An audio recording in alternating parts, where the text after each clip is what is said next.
আসসালামু আলাইকুম রহমতুল্লাহি ওবরকাতুহু। সম্মানিত দর্শক, আমাদের যে বিজয় দিবস ১৬ই ডিসেম্বর ২০২৪ সাল, এ দিবসটিকে জাঁকজমকপূর্ণভাবে উদযাপন করার জন্য, এ দিবসটিকে একটি আন্তর্জাতিকতা দেওয়ার জন্যে এবারে যিনি আমাদের অন্তর্বর্তীকালীন সরকারের প্রধান রূপে দায়িত্বরত আছেন ডক্টর মোহাম্মদ ইউনূস, তিনি একজন মেহমানকে আমন্ত্রণ জানিয়েছেন, সম্মানিত মেহমান। তিনি কে? তিনি ছোট্ট একটি দ্বীপরাষ্ট্র। সেই দ্বীপরাষ্ট্রটির নাম পূর্ব তিমুর। এই রাষ্ট্রটি দীর্ঘদিন পৃথিবীর বৃহত্তম মুসলিম রাষ্ট্র ইন্দোনেশিয়ার অধীন ছিল। আপনারা জানেন যে ইন্দোনেশিয়াতে প্রায় ১২,৫০০ দ্বীপ রয়েছে। এটি একটা দ্বীপরাষ্ট্র, ছোট ছোট ছোট ছোট দ্বীপ রয়েছে। জাপানেও অসংখ্য দ্বীপ রয়েছে, কিন্তু ইন্দোনেশিয়ার দ্বীপের সংখ্যা বেশি এবং বৈচিত্র্যময়। তো এইরকম একটা ছোট্ট দ্বীপের নাম হলো পূর্ব তিমুর, এবং এই অঞ্চলটিতে অলমোস্ট শতকরা ৯৯% লোক খ্রিস্টান, এবং এরা একসময় খ্রিস্টান ছিলেন না। এই অঞ্চলটি এবং এই যে দ্বীপটি দীর্ঘদিন ধরে পর্তুগিজরা দখল করে রাখে, আজকের যে পর্তুগাল, লিসবন। তো এই পর্তুগিজরা এখানে প্রথম কলোনি স্থাপন করে, এবং শত শত বছর ধরে তারা এই দ্বীপকে কেন্দ্র করে ভারত মহাসাগরে নানা রকম কর্মকাণ্ড করে। একটা সময় তারা শুধুই ডাকাতি করত, পর্তুগিজরা আমাদের এই অঞ্চলে এসেও তারা ডাকাতি করে গেছে, এবং এদের একটা সিন্ডিকেট ছিল। মানে তারা নিজেরা ডাকাতি করতে, এবং তাদের সেই ডাকাতিপনার দোসর হিসেবে তারা মগদেরকে ব্যবহার করত, তারপর রোহিঙ্গাদেরকে ব্যবহার করত, এবং ডাকাতির জিনিসপত্র এদের সাথে ভাগাভাগি করত। এবং এদের এই দস্যুবৃত্তি এটি সম্রাট আওরঙ্গজেবের জমানাতে বন্ধ হয়। তিনি নৌবাহিনী গঠন করে একদম এদেরকে মাটির সঙ্গে মিশিয়ে দেন। তো বাংলাদেশ থেকে এবং ভারত মহাসাগরে যে অঞ্চলটি মুঘল সম্রাট আওরঙ্গজেবের অধীন ছিল, সেই অঞ্চলে এই ডাকাতি বন্ধ হয়ে যায়। তখন তারা আরো ভিতরে ছোট ছোট দ্বীপ রাষ্ট্রে গিয়ে এই তৎপরতা চালাতে থাকে। তারাও ইস্ট ইন্ডিয়া কোম্পানি গঠন করেছিল, মানে ব্যবসা বাণিজ্য, ডাকাতির পাশাপাশি ব্যবসা বাণিজ্য করারও তাদের চেষ্টা ছিল। তো এই ব্যবসার ক্ষেত্রে তাদের বেশ কয়েকটি রাষ্ট্র প্রতিদ্বন্দ্বী ছিল, যেমন নেদারল্যান্ডের যারা অধিবাসী ডাস, তারাও সেই ইস্ট ইন্ডিয়া কোম্পানি করেছিলেন। তারপর ডেনমার্কের ইস্ট ইন্ডিয়া কোম্পানি ছিল, ইংরেজদের তো ছিলই, এবং সবচেয়ে বেশি ছিল ফ্রান্সের।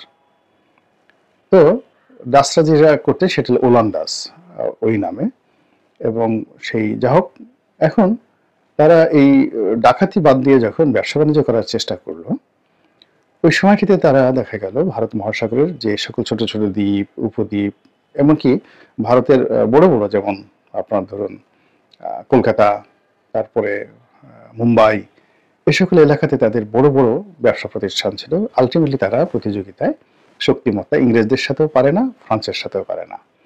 তো যাই হোক, তারা এই অঞ্চল ছেড়ে একেবারে ভারত মহাসাগরে তাদের বেশ কয়েকটি যে দুর্গ রয়েছে সেখানে তারা অবস্থান নিয়েছিল, তার মধ্যে এই পূর্ব তিমুর অন্যতম। তো এখন যে সময়টিতে তারা এই জায়গা দখল করেছিল, ওই সময়টিতে তাদের এই কর্মকাণ্ডের সঙ্গে সঙ্গে সঙ্গে ইউরোপের যে ধর্মপ্রচারক যারা ছিলেন তারা দল বেঁধে আসতেন। ইংরেজরা ছিল সেখানেও আসতেন, পর্তুগিজরা যেখানে ছিল সেখানেও ধর্মপ্রচারকরা আসতেন। ফলে অনেক জায়গাতে, দুর্গম এলাকাতে আপনি খ্রিস্টানদের চার্চ দেখতে পাবেন, এবং অনেক জায়গাতে আপনি দেখতে পারবেন যে তারা ধর্মান্তরিত হয়ে খ্রিস্টান হয়ে গিয়েছে। ভারতে প্রচুর এলাকা রয়েছে খ্রিস্টান প্রধান। আমাদের দেশে অবাক হয়ে যাবেন যে চট্টগ্রাম, পার্বত্য চট্টগ্রামের একদম গহীন অরণ্যে তাদের ঘাঁটি আছে, এবং এই ঘাঁটিগুলো সেই ইংরেজ জমানাতে, পর্তুগিজ জমানাতে এগুলো তৈরি করা হয়েছিল। তো এসব তাদের যে কর্মকাণ্ড, খ্রিস্টান ধর্ম প্রচারের যে তৎপরতা, এর ধারাবাহিকতায় এই ছোট্ট দ্বীপটি সেখানে খ্রিস্টান জনগোষ্ঠী প্রাধান্য লাভ করে। এরপর এখানে ফ্রান্সের কর্তৃত্ব প্রতিষ্ঠিত হয় পর্তুগিজদের পরিবর্তে। তারপর একটা সময় ইন্দোনেশিয়া আবার এই দ্বীপটি দখল করে নেয়। কিন্তু যখনই দখল করে নেয়, সঙ্গে সঙ্গে সমস্ত পশ্চিমা দুনিয়া তারা এক হয়ে যায় এবং এখানে ছোট্ট একটি দ্বীপরাষ্ট্র, যার আয়তন মাত্র 15,000 বর্গ কিলোমিটার, আমাদের দেশের ছোট্ট একটা জেলার মতো। আর লোক সংখ্যা যদি ধরেন 13 লাখ সামথিং, এখানে এই মুহূর্তে আজকের জনসংখ্যা 13 লাখ সামথিং। তো সেই 13 লাখ জনগোষ্ঠীর মধ্যে আমাদের দেশের একটা উপজেলার মতো, বড় একটা উপজেলার মতো জনসংখ্যা, আর আয়তনে ছোট্ট একটা জেলার মতো 15,000 বর্গ কিলোমিটার। তো এই দেশে বিদ্রোহীদেরকে শস্ত্র দিয়ে এই পশ্চিমারা রীতিমতো ইন্দোনেশিয়া বাহিনীর বিরুদ্ধে গেরিলা যুদ্ধ শুরু করে দেয় এবং যতটা না যুদ্ধ ওখানে হলো, তার চেয়ে 1000 গুণ প্রচার এবং প্রোপাগান্ডা চালানো হলো পশ্চিমা মিডিয়াতে। এবং জাতিসংঘ থেকে শুরু করে অন্যান্য আন্তর্জাতিক যে সংগঠন, তাদেরকে বলতে গেলে কনভিন্স করে, বাধ্য করে এই ইন্দোনেশিয়া থেকে এই দ্বীপটিকে, মুসলমান একটি রাষ্ট্রের কাছ থেকে এই দ্বীপটিকে বিচ্ছিন্ন করে এখানে একটি খ্রিস্টান রাজ্য বা রাষ্ট্র প্রতিষ্ঠা করা হয় এবং সেই রাষ্ট্রের মহামহিম রাষ্ট্রপতি তিনি আমাদের দেশে এই বিজয়ের মাসে এসে মেহমান আজিম, প্রধান মেহমান হিসেবে ডক্টর মোহাম্মদ ইউনূসের হাতকে শক্তিশালী করেছেন। এখানে একটা বিষয় যে পূর্ব তিমুর প্রথমত খ্রিস্টান রাষ্ট্র, দ্বিতীয়ত এই রাষ্ট্রের এখন যিনি আছেন রাষ্ট্রপতি, তিনি একসময় এখানকার প্রধানমন্ত্রী ছিলেন এবং ওই যে আন্দোলন হয়েছিল গুশমাও, তিনি ছিলেন আন্দোলনের নেতা এটাকে খ্রিস্টান রাজ্য বানানোর জন্য। তখন সেই গুশমাওয়ের দক্ষিণ হস্ত ছিলেন এই বর্তমান রাষ্ট্রপতি, যিনি আমাদের বাংলাদেশে এসেছেন। এই ভদ্রলোককে আবার তার কৃতকর্মের জন্য, যে তিনি একটি রাষ্ট্র প্রতিষ্ঠা করেছেন, 99% জনগোষ্ঠীর ধর্মবোধ খ্রিস্টানিজমকে তিনি আফুল করেছেন এবং ইন্দোনেশিয়ার মতো একটা দখলদার বাহিনীকে তিনি পরাস্ত করার জন্য পশ্চিমাদের সহযোগিতা করেছেন এবং বিশ্বের খ্রিস্টান সম্প্রদায়কে তিনি রক্ষা করেছেন। এই জন্য তাকে শান্তিতে, তিনি বিরাট শান্তি প্রতিষ্ঠা করেছেন, এই জন্য শান্তিতে তাকে নোবেল পুরস্কার দেওয়া হয়েছে। ভালো কথা। আর আমাদের ডক্টর মোহাম্মদ ইউনূস, তিনিও শান্তিতে নোবেল পুরস্কার পেয়েছেন এবং কপালের কি সুন্দর লিখন দেখুন, সেই পূর্ব তিমুরে যিনি আছেন তিনি সেখানে রাষ্ট্রপ্রধান, আর এখন আমাদের দেশে ডক্টর মোহাম্মদ ইউনূস শান্তিতে নোবেল পুরস্কার পেয়ে তিনিও সরকার প্রধান।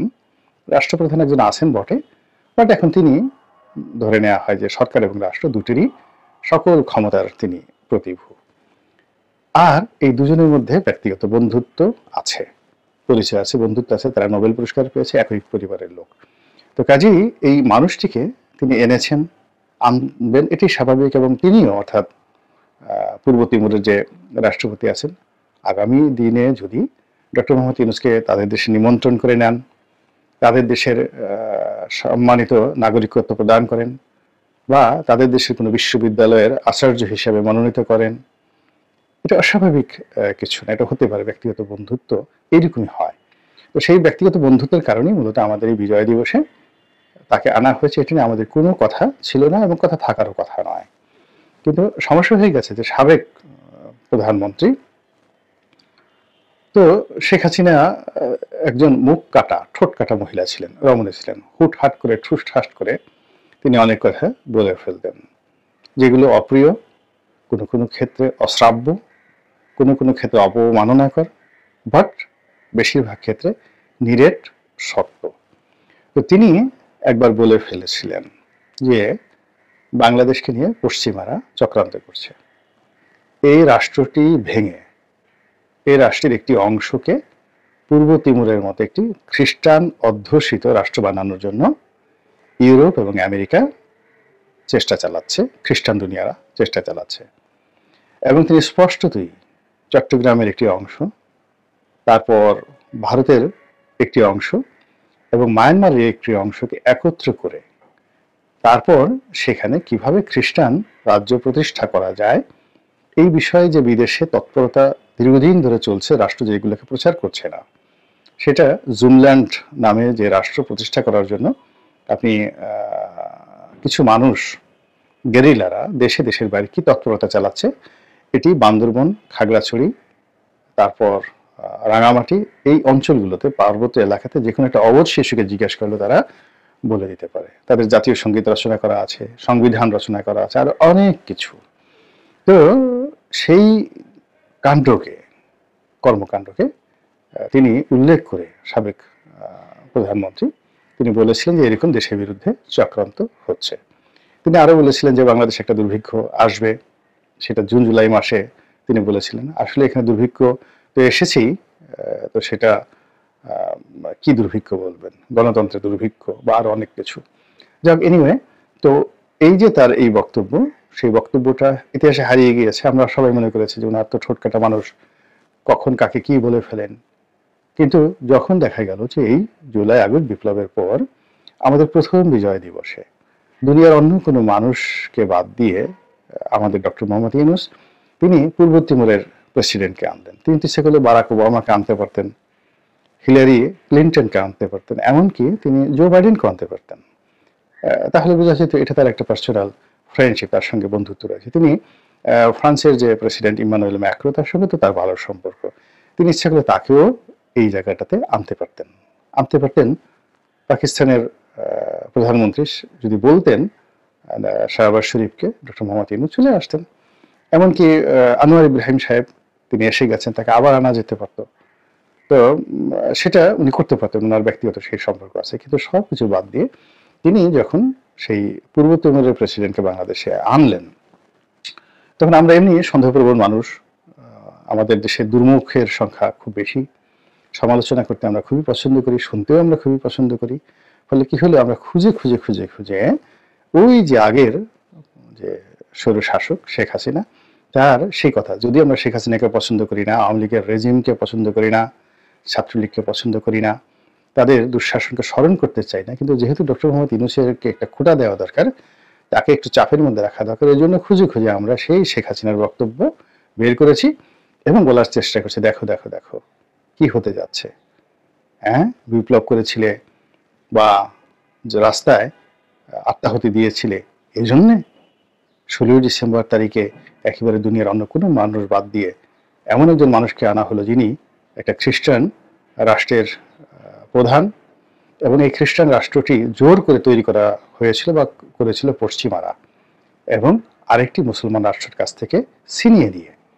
তো সেই ক্ষেত্রে বাংলাদেশের 90% মুসলিম রাষ্ট্র, মানে মুসলিম সম্প্রদায় অধ্যুষিত রাষ্ট্র, তো তাদেরকে বঞ্চিত করে যদি পশ্চিমারা এরকম একটা চক্রান্ত চালায়, তখন কি হবে?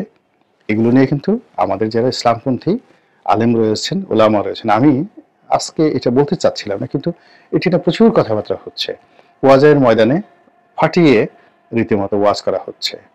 বড় বড় আলেম ওলামারা, যাদের লক্ষ লক্ষ ভক্ত অনুরাগী রয়েছেন, তারা এই বিষয়টি নিয়ে এতটা বিষোদ্গার করছে, তখন মনে হলো যে আমাদের যারা সাধারণ আমজনতা রয়েছেন, যারা হয়তো মাহফিলে যান না, কিন্তু এই যে হুজুরদের যে বক্তব্যটি অন বিহাফ অফ দেম, তাদের পক্ষে আপনাদেরকে জানানোর চেষ্টা করলাম। আল্লাহ আমাদের সবাইকে হেদায়েত দান করুন এবং হেফাজত করুন। আসসালামু আলাইকুম ওয়া রাহমাতুল্লাহি ওয়া বারাকাতুহু।